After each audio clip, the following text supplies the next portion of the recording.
Hey guys, welcome back to my channel. I'm so glad you're here. If you haven't subscribed already, hit that subscribe button. Hit the like button if you like this video. And if you didn't like this video, you can still hit that like button and help me out a little bit. Hit that notifications button to be notified when I post new videos. Let's dive right in. So today I'm going to be talking about a passage found in 1 Peter chapter 3 verse 20, which reads, "Those who disobeyed God long ago, when God waited patiently while Noah was building his boat, only 8 people were saved from drowning in that terrible flood." So in this portion of 1 Peter, Peter is writing these letters and he is saying to them it's okay to suffer for doing good for God. And so in this portion, I wanted to really talk to you guys and dissect this verse, but I'll give you guys a little bit of context with it. I'm going to read verse 19, verse 20, which I already read, and verse 21. "So he went and preached to the spirits in prison, those who disobeyed God long ago, when God waited patiently while Noah was building his boat. Only 8 people were saved from drowning in the terrible flood, and that water is a picture of baptism, which now saves you. Not by removing dirt from your body, but as a response to God from a clean conscience. It is effective because of the resurrection of Jesus Christ." So that's kind of a sneak peek into a future video with verse 21. So what I really wanted to talk to you guys about today is focusing more on verse 20, which says, "Those who disobeyed God long ago, when God waited patiently while Noah was building his boat." So Noah was building the ark, and God waited patiently for him to do that. And what I really wanted to magnify here is that, what if God's waiting for us? I know some people say, "Oh, I'm waiting for God to provide me with this job," or, "Oh, I'm waiting for God to bring me my future spouse." But what if really he's waiting for us to make the first step? Like, all we need to do is just step out a little bit in faith, and that's what faith is, not knowing what's coming and really trusting God and putting our faith in him, his almighty being is doing. He has a plan for all of us. We have no idea what that plan is unless he has revealed portions to you. And so all we need to do is what I'm really trying to say is we need to take that first step.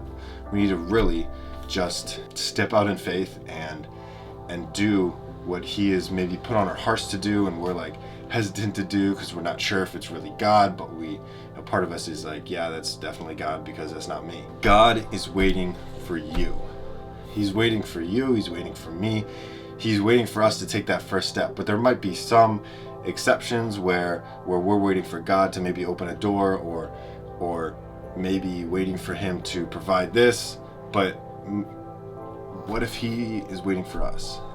Like, what if he's waiting for us to be like, "Okay, God, I feel like you're telling me to quit this job. I'm going to quit this job," not knowing what's coming next. Like, that's a big step of faith that you have to take if that's what you feel like God's put on your heart, because he's not going to do everything for us. Like, we're his servants. We should be little Christians, little Jesuses.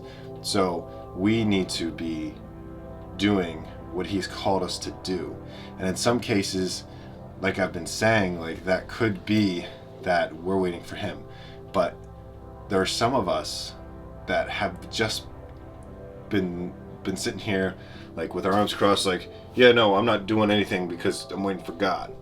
But that is just not what he's saying. Like, he could be trying to speak to you, but you're just like, no, that's not God, that's just my own thoughts. But that could actually be God. That could be God telling you, stop, like, you need to make the first step and then I'll provide. Like, it's not like Jesus when he was talking to Peter when he was walking on the water. It's like, "Peter, I'll come get you and then we can walk on the water together." He was like, "Peter," he was like, come to me." And so Peter then stepped, and then he was just good because he kept his eyes on Jesus, but then he stopped looking at Jesus and was caught up in the waves and the wind. But that's what we need to do. We need to look at Jesus, keep our eyes on Jesus, and take those steps of faith on the water of our lives. And there's going to be waves, there's going to be wind, there's going to be all these things that are going to get in our way, but that is why we need to keep our eyes on Jesus, because he knows what's going to happen. And if I wanted to be in a storm and I could pick one person to be in a storm with me, I would choose Jesus, because then I know I'm safe. Like a life without Jesus is hard. A life with Jesus is hard. I'd rather have a hard life with Jesus than without Jesus, because that's just like awesome. Walking with Jesus is fantastic. Like if you are thinking, oh, what is this guy saying? Like he doesn't know what he's talking about. Think about it. If you had the opportunity to walk with somebody who knew what was going to happen, would you do it? Like, yes. Like God knows everything that's going to happen, so why don't we walk with him?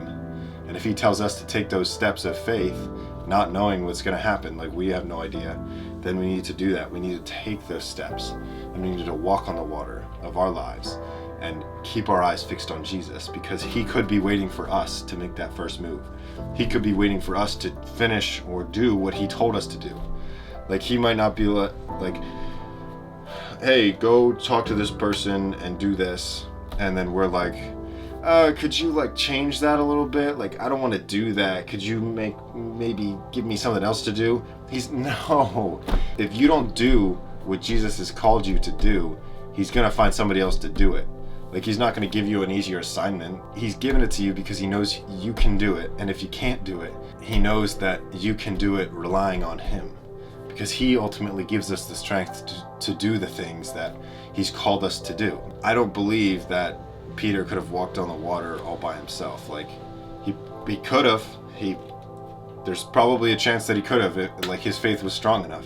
But the fact that he kept his eyes on Jesus and he was able to do it, and then he took him off, that's the world that we're living in right now. Like a lot of us have maybe not focused so much on Jesus and was like, oh, I'll get to him later when I really need him. But that's not the case. Like he's waiting for us to make that move of faith, to take that step of faith, to really seek him, because he's a gentleman. He's not going to rush into our lives and be like, hey, do this and this and this, and then you're good. No.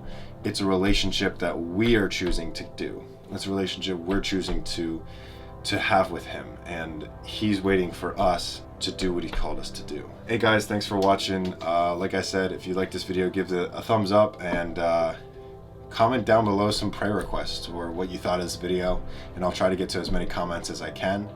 I hope you guys have a great day, and I'll be praying for you.